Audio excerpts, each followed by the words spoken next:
एक स्त्री रहती थी। उनके जो पति थे नौकरी करते थे और 4 बच्चे थे उनके, और उनके पति की हो गई मृत्यु और वो बिल्कुल अनपढ़। तो उन्होंने बच्चों को पालने के लिए लोगों के घरों में बर्तन धोने शुरू कर दिए। परंतु उनकी भगवान शिव में बहुत आस्था थी। उन्होंने अपने गुरु से मंत्र लिया, तो गुरु ने बोला ओम नमः शिवाय तुम्हारा मंत्र है, इसको जपना है बस।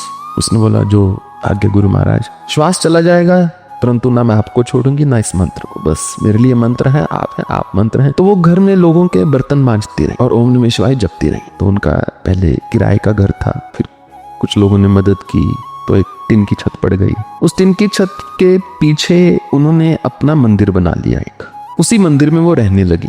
उन्होंने अन्न का त्याग कर दिया। एक समय ऐसा आया कि आप उनके मुख की तेजस्विता को चाहकर भी नकार ना सकते थे।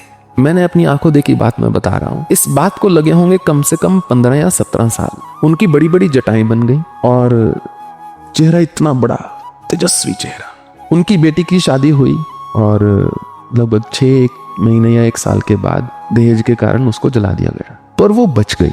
बात थोड़ी अटपटी है। उसके बाद फिर वो अपने पति के वापस चली गई और वो अभी भी वहीं है। उन्होंने अपने मुख से एक बार नहीं निकाला हे भोलेनाथ इसको ठीक कर दो, ना ही उनके पास उनके ससुराल को कहने के लिए कुछ था। और उन बोला भोलेनाथ सब देख ही रहे हैं, इसमें मैं क्या बताऊं।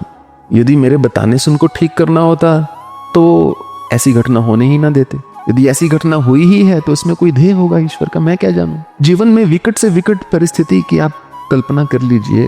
उस स्त्री ने उसका सामना किया परंतु कभी मुख से ये नहीं निकाला कि भगवान इसका ये कर दो उसका वो कर दो। जब वो साधना करती रही मंत्र जप करती रही तो ना केवल उनकी तेजस्विता बढ़ी, एक ऐसी चेतना की अवस्था हो गई कि जैसे ईश्वर के साथ मनुष्य एक हो जाता है।